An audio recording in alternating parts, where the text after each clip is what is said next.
Break બાદ એક મહત્વપૂર્ણ ખબર અમદાવાદથી છે। અમદાવાદમાં ભાજપ કોંગ્રેસના આગેવાનો એક સાથે નજરે પડ્યા। ખોખરામાં બાબા સાહેબ આંબેડકરની પ્રતિમાને નુકસાન કરનાર શખ્સને પકડીને કાર્યવાહી કરવાની માંગ સાથે ભાજપ કોંગ્રેસના આગેવાનોએ સાથે મળી અમદાવાદ પોલીસ કમિશનરને રજૂઆત કરી। પોલીસ કમિશનર કચેરીએ પહોંચીને ભાજપ અને કોંગ્રેસના આગેવાનોએ આવેદનપત્ર આપ્યું। ભાજપના સાંસદ દિનેશ મકવાણા, ધારાસભ્ય દર્શન વાઘેલા અને શહેર કોંગ્રેસ પ્રમુખ હિંમતસિંહ પટેલ, ઇમરાન ખેડાવાલા, શહેજાદ ખાન પઠાણ સહિતના આગેવાનો હાજર રહ્યા। જો કે આ મામલો પોલીસ કમિશનરે કહ્યું, અમારી 20 જેટલી ટીમ આરોપીને પકડવા માટે કામે લાગી છે। 24 કલાકની અંદર મૂર્તિ ખંડિત કરનાર આરોપીઓ પકડાઈ જશે। અત્યાર સુધીમાં 1000 જેટલા સીસીટીવી ચેક કરાયા છે।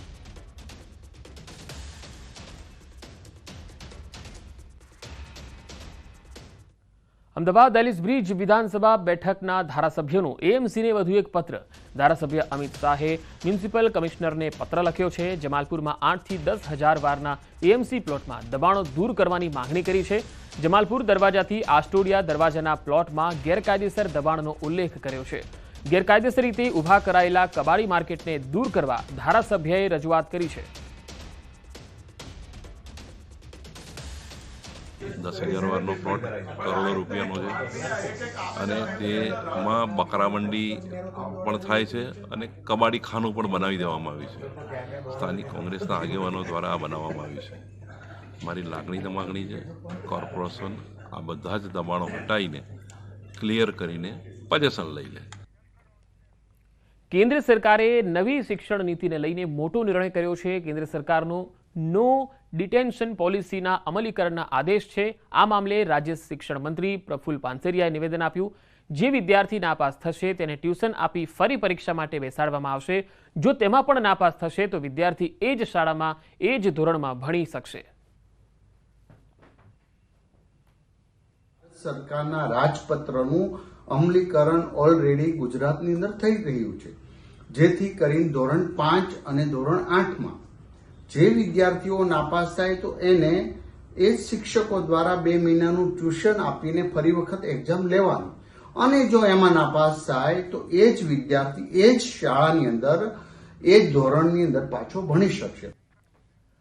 જૂનાગઢ માર્કેટિંગ યાર્ડમાં ખેડૂતોની મગફળી તેમજ સોયાબીનની ટેકાના ભાવે ખરીદી ચાલુ છે। અંદાજિત 2300 થી વધુ ખેડૂતોએ ટેકાના ભાવે મગફળીના વેચાણનું રજીસ્ટ્રેશન કરાવ્યું, પરંતુ હાલ ટેકાના ભાવે ખરીદી ખુલ્લામાં થઈ રહી છે। ત્યારે આવનાર દિવસોમાં કમોસમી વરસાદની શક્યતા વ્યક્ત કરાઈ છે। જો વરસાદ પડશે તો ખેડૂતોને નુકસાન થવાની શક્યતા રહેશે। આ તરફ યાર્ડના સેક્રેટરીએ જણાવ્યું છે કે જો વરસાદ આવશે તો તમામ મગફળીને શેડમાં રાખવામાં આવશે। યાર્ડ પાસે મોટા અને નાના શેડ મળી કુલ 11 શેડ છે। આવનારી પરિસ્થિતિને પહોંચી વળવા યાર્ડ સક્ષમ હોવાનું જણાવ્યું। હાલમાં જોઈએ તો માર્કેટિંગ યાર્ડ જૂનાગઢમાં સોયાબીનની ખરીદી સોયાબીનમાં જ ચાલી રહી છે, શેડ નંબર 10માં ચાલી રહી છે। જ્યારે મગફળીની ખરીદી ગિરનારી ગ્રાઉન્ડ ખાતે ચાલુ રહી છે, પરંતુ વરસાદની આગાહી હોય અમારા આગમજતીના પગલાં રૂપે અમે તૈયારી રાખી છે। અન્ય શેડમાં ખરીદી શરૂ કરાવી શકીશું। વરસાદના 1-2 દિવસ આગળ કમોસમી વરસાદના 1-2 દિવસ અગાઉ જ્યારે અમને એવું લાગશે કે વરસાદ પડવાની સંભાવના છે, ત્યારે અમે તે ખરીદીનું સ્થળ બદલાવી અને શેડમાં લઈ લેશું। ગોંડલ માર્કેટિંગ યાર્ડમાં મરચાની ભારે આવક નોંધાઈ। યાર્ડમાં ગોંડલના પ્રખ્યાત મરચાની 45 થી 50,000 ભારીની આવક થઈ। મોટી સંખ્યામાં ખેડૂતો મરચા લઈને પહોંચ્યા, જેના કારણે યાર્ડની બહાર બંને બાજુ 3 કિલોમીટરથી લાંબી કતારો જોવા મળી। હરાજીમાં 20 કિલો મરચાના સરેરાશ ભાવ 1,000 થી લઈને 3,800 સુધી બોલાયા।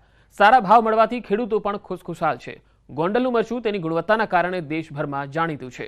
વિદેશમાં પણ મોટા પ્રમાણમાં નિકાસ થાય છે। અન્ય રાજ્યમાંથી વેપારીઓ મરચું ખરીદવા ગોંડલ યાર્ડમાં આવે છે। ગોંડલ માર્કેટિંગ યાર્ડમાં સૌરાષ્ટ્રભરમાંથી ખેડૂતો અલગ અલગ જણસીઓ લઈને આવે છે।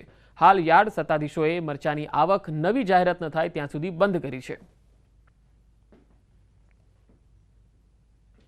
મારા મરચા 9 ભારી આવ્યા હતા, 2451માં બજાર આવી। બજાર ભાવ સાધારણમાં સારું કહેવાય ક્વોલિટી પ્રમાણે, અને 2500 થી 4,000 રૂપિયા બજાર ચાલે છે। ગોંડલની અંદર રાજસ્થાનના, મહારાષ્ટ્રના, એમપીના, કર્ણાટકના બધા વેપારી આવે છે। ગોંડલની મરચાની ક્વોલિટી સારી આવે છે અને ભાવ પણ સારો છે। સાનિયા અને રેવા બીજી 2-4 ક્વોલિટી છે જે સારી આવે, કલર, ખુશ્બુ, મીઠાશ આની મરચીમાં સારી ક્વોલિટી હોવાથી આખા ઇન્ડિયાના માણસો આ મરચું લેવા આવે છે। અમેરિકા, તાઇવાન, ચાઇના જેવા કેટલાય દેશોમાં ગોંડલનું મરચું એક્સપોર્ટ થતું હોય અને અત્યારે મરચાની ભાવ સાનિયા, રેવા કોલરજી મરચું અત્યારે વધારે ફેમસ હોય તો મરચું અત્યારે 1500થી લઈ અને 4000 રૂપિયા સુધી મરચું હરાજીમાં વેચાતું હોય છે.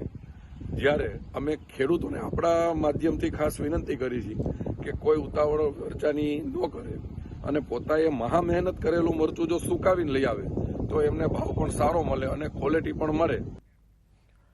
અમદાવાદ આવતા પ્રવાસીઓને આકર્ષવા અનોખો પ્રયાસ થઈ રહ્યો છે. ક્રિસમસને લઈ અમદાવાદ એરપોર્ટ શણગારવામાં આવ્યું. ટર્મિનલ 1 પર ક્રિસમસ ટ્રી સાથે ડેકોરેશન કરાયું. ફેસ્ટિવ સિઝન પર પ્રવાસીઓ માટે આકર્ષણનું કેન્દ્ર બન્યું છે એરપોર્ટ.